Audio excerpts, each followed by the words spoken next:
The Virtual Curbside is a production of the Utah chapter of the American Academy of Pediatrics, the Utah AAP, working together to improve children's lives through education, advocacy, and networking.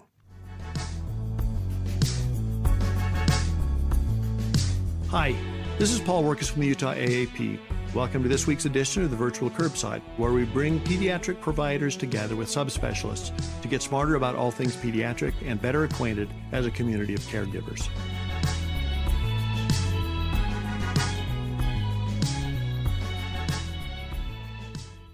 The Virtual Curbside is brought to you in part by a generous grant from Primary Children's Hospital. Primary Children's Hospital, the child first and always. Welcome back to the Virtual Curbside. In our continuing conversation this month about quality improvement and about the way that pediatricians can make a difference in helping with very fundamental parenting issues, we're very fortunate this week to be able to talk to my old friend Mark Witt. Welcome, Mark. Thanks, Paul. Good to be with you. I've known Mark a long time. I think when we first met, you were an intern and I was chief resident or something at Primary Children's. And you at that point in your career, you showed unusual promise, but now the promise is all fulfilled. It has been a long time, that's for sure, a long time ago. Before we start, do you have any financial conflicts of interest to disclose? I do not. Are you hoping to profit other than emotionally and intellectually from our conversation? None whatsoever. And that may be a stretch.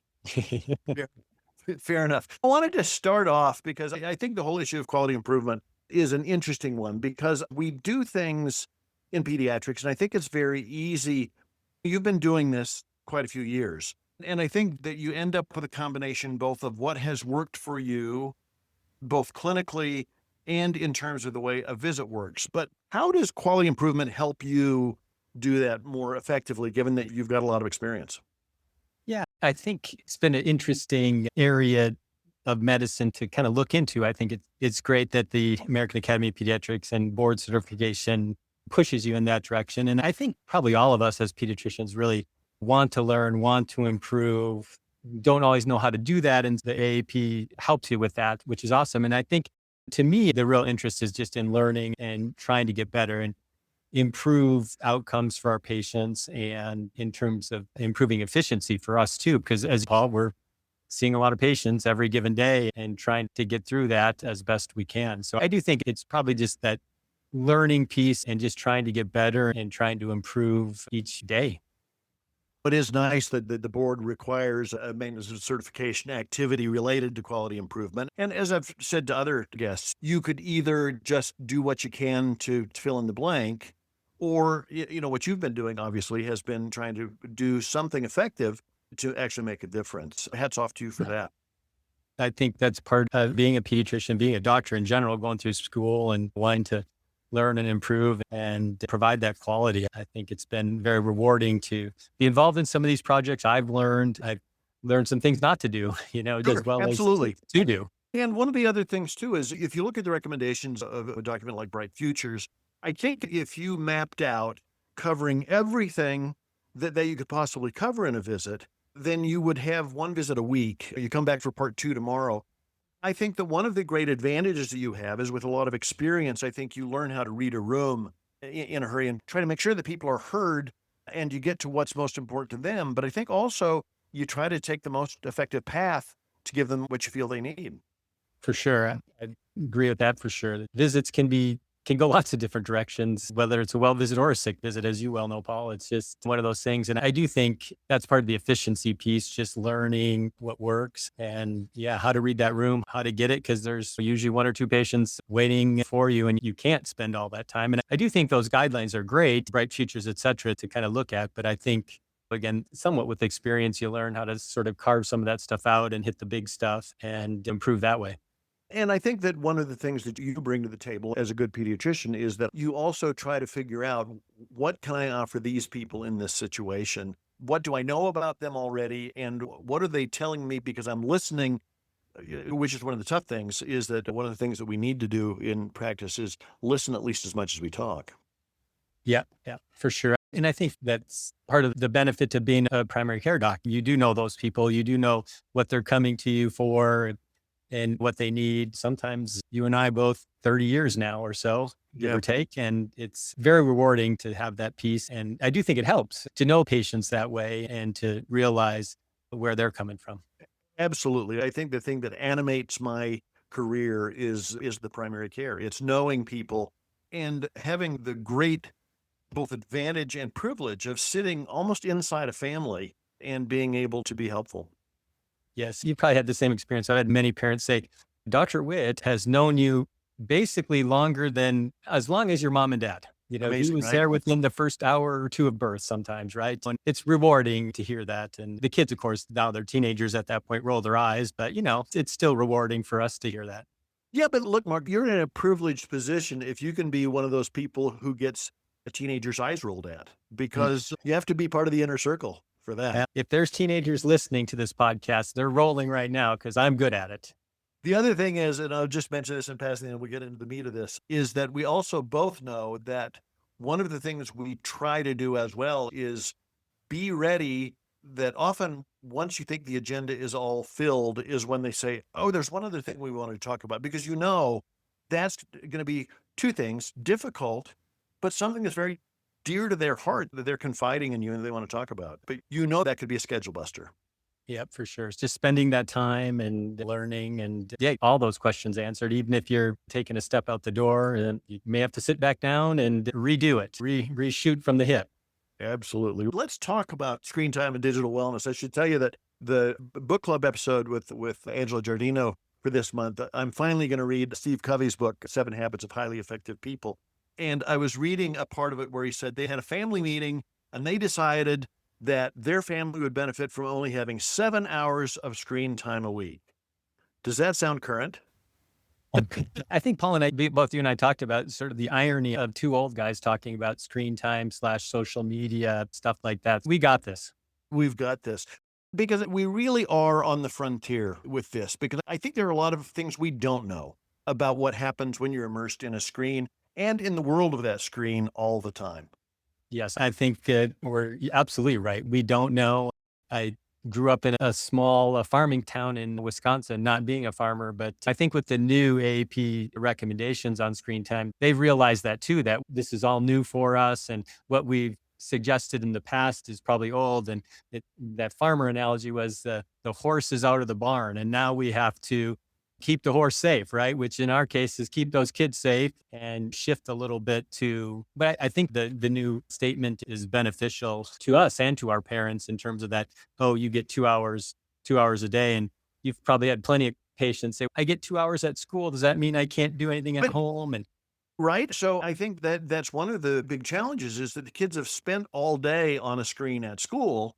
And I think to suggest that all of that time was academic is naive, because the kids are a lot smarter than we are at figuring out a way to navigate around the computers. So how do you go about talking to parents about effective and safe use of screens? yeah, I think first of all, it is a challenge because it's ever present, right? And if you're not careful, they'll just go get it somewhere else, at a friend's house or whatever. And so I do think it's a topic that we address, and certainly parents ask about it quite often. How do I do this? And I am glad that the statement does suggest that everybody's different in terms of each child's different and each family's different. So it allows a little bit of that wiggle room and not that hard and fast to our limit. And so to me, I often, and I don't know, but I know you can probably speak even as well or better than I, Paul, but to me, it's always been about what is that screen time replacing? We need to keep the dinner time. We need to keep the exercise. We need to keep the family time. And to me, that's always been more important than the actual amount of screen time that kids have had. So I sort of talk about that a lot. And then the content, of course, just making sure that the kids are on stuff that is very age appropriate and not leading them down the holes of the internet.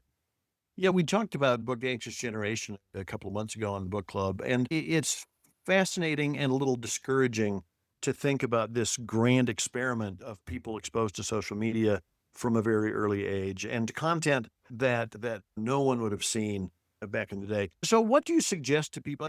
Do you do this completely by situation, by age? Or do you have generalized recommendations that you make to people? Do you base it on the AAP recommendation? Yeah, I think a little bit of both. I think if parents are asking about it, it is, I think, age specific a little bit, and obviously limiting it as much as you can when they're young. And again, I think at the same time, I consider myself pretty reasonable and say, listen, mom needs breaks too. So you're going to get kids often will get some screen time. And again, just making sure that screen time is appropriate. And honestly, as Paul, some of our moms they're busy. They've got 5 things Yeah. going on at the same time. And they need to feel that it's okay sometimes to have a little bit of screen time just to give themselves a break and not feel overwhelming guilt about doing this or that. I do think it's age particular, if you will. And I do think that as parents, it's tough because I've seen my own kids grow up in this age and, oh, I'm on my computer doing homework, dad. And then you go up there and yeah, that video game is not exactly homework time, right? And so they're smart, they're savvy, they know their ways around it. I think the key is just making sure that they're getting the other stuff that we would like in that day. Some of the exercise, some of the family time, whatever that is equally as important. Are there areas where you find that having the conversation about digital wellness arises out of some other concern? I think particularly of sleep, that kids are having a hard time sleeping. What recommendations do you give kids about screens and sleep? Yeah, my big one, of course, is trying to get that. If I see a teenager that's not sleeping, the first 3 things on that list that they're having is get that screen off, and get that screen off. Right? Mhm. I get half hour before bedtime is what they recommend, and I often go through the analogy that screen, and you look at what's going on probably in that brain. It's like a 4th of July firework, and if you turn that screen off and say I'm going to bed, that brain is fired up, right? And it's hard to shut it off. It is. And I think that we often tell kids to find a distraction to fall asleep, but a screen's not the way to do it. Yes, correct. Yep, for sure. And I think that good half hour or so, maybe longer, is even better. And I've often thought too, I looked into this a little bit, but I've often wondered if, as you and I are both looking at each other with glasses, and I wondered with these screens plastered arm's length away from our children's faces, are we going to see more vision problems? And I read something just within this last year, or just read it today, but it was in the last year, that we are seeing more nearsightedness. So younger kids being in glasses. What are some of the other things, as you've looked into this and tried to systematize your approach to digital wellness? What are some of the other things that you try to keep in mind as you're talking to families about screens? Yeah, I think the other thing too that is important is it's very easy for parents to, if their child is having a dysregulated emotional moment, to say, oh, here's your screen, he'll settle down, right? And I think kids need to learn how to emotionally self regulate, and that screen's not always going to be there. And so I do worry about that and the younger preschooler kids in terms of how they're developing and having that ability to self regulate. And then the other big worry is for me is these older kids, just with their self esteem and anxiety and feelings of self-worth. They're left out of things. And it's a world where that gratification comes right back at these kids, right? If they didn't get invited somewhere, they know about it. You and I probably didn't know about it for 3 days. And by that time, it didn't matter, right? But these kids are seeing it almost in real time. And you can just sometimes see what that does for their feelings and their self-esteem.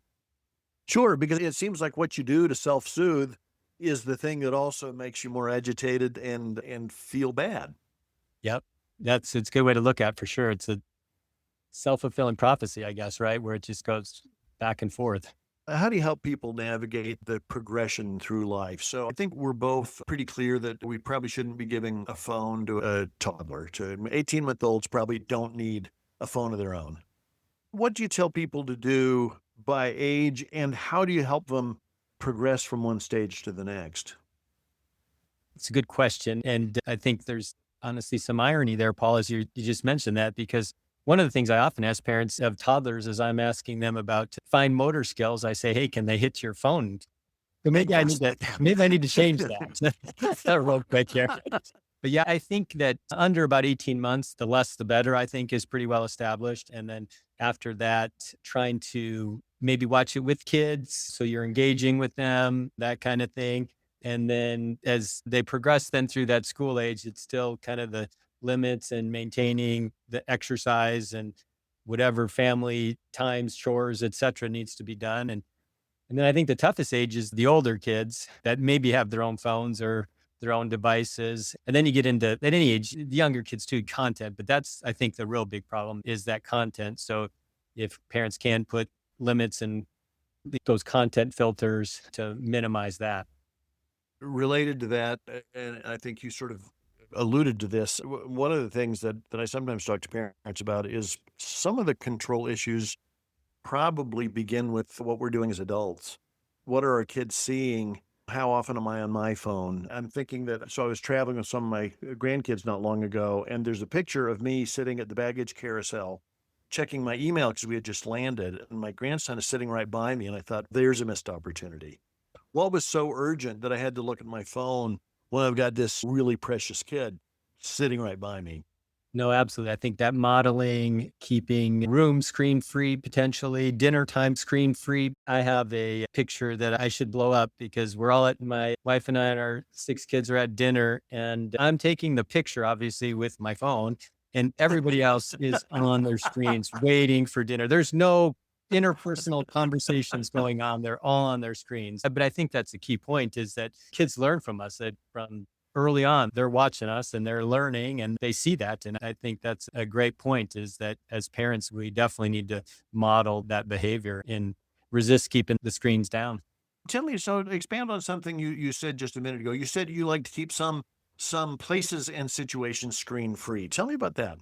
Yeah, I think that is, again, this, if you can limit the access, then, if it's not here, then that's more chance for family to be able to talk or have that family time, and they'll sit there. And if it's not there, I've found, and you probably too with your kids, Paul, if it isn't there, that's sometimes when they'll engage with you. And if it is there, then unfortunately that screen is probably much more interesting than me as dad. And so having that room where there's just games or books or whatever without that temptation, I think is a good idea. That's a great idea. What else do you tell people to do? Give me some more hints. Oh, geez. I don't know. You probably have better hints than I do, Paul. I doubt it. It's a challenge. I think if parents can watch with their kids, that's great. Maybe I didn't answer that question, Paul, but I want to get to something else that I think is a sign of our times, is that some of this stuff is how these kids communicate, right? It is their social communication. You and I had to knock on doors and see if kids wanted to play outside and Or at least whatever. call them on the telephone on this thing that you dialed.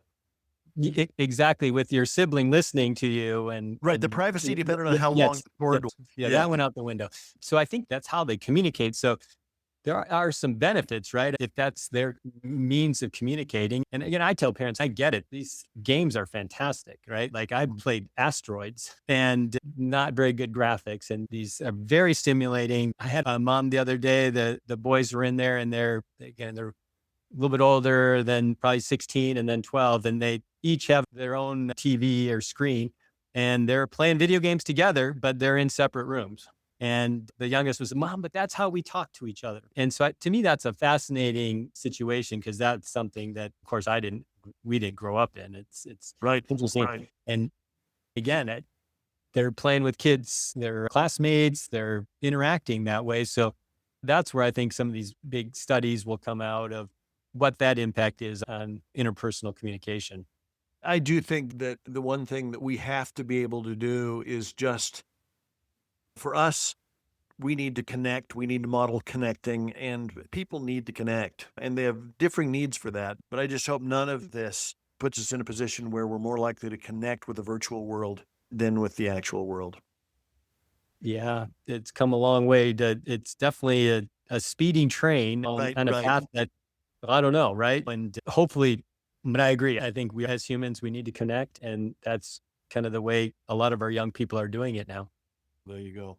Mark, this has been very interesting. I think that you've touched on a lot of things. I think it would be extremely naive to say that this is not something that becomes more complicated as time goes on. And I think it just is so important for all of us to keep in focus that this is something that's important in our patients' lives. And it's up to us to navigate the world of science that tells us about where the risks may be, and helping people navigate this in as safe and as productive a way as possible. Yeah, for sure. Again, it's here and it's here to stay, and it could take many different shapes in the future. And I think absolutely it's an interesting world, and then it's fascinating. And I agree that modeling is a real big piece that we should probably focus on quite a bit more as pediatricians. All right, Mark. Thanks for taking some time to talk to us this week. Thanks for what you do. Thanks for the example you've been as a great pediatrician to me through the years. And we'll look forward to talking to you in real life soon. All right. Thank you. Thank you so much. To our listeners, make sure and like and subscribe and tell your friends about us. We'll talk to you next week.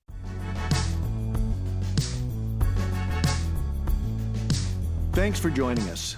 We look forward to getting together again next time. The virtual curbside is available on iTunes or wherever you find your other favorite podcasts. Be sure to like us and subscribe. We want you to like us both because we're needy that way and because that will help other listeners like you find us. Check out our website, vcurb.com, for supporting materials, schedules, and other great stuff. The Virtual Curbside is an educational production of the Utah chapter of the American Academy of Pediatrics. The opinions expressed in this podcast, while carefully considered, are ultimately the opinions of the presenters and not necessarily of the American Academy of Pediatrics or our employers. And remember, the content of this podcast shouldn't be seen as a substitute for seeking actual personal medical care. If this is an emergency, hang up and dial 911. Otherwise, schedule a visit with a caring healthcare provider to try to get to the bottom of your concerns. None of this could happen without Elisa Stoddard, our extraordinary executive director of the Utah AAP.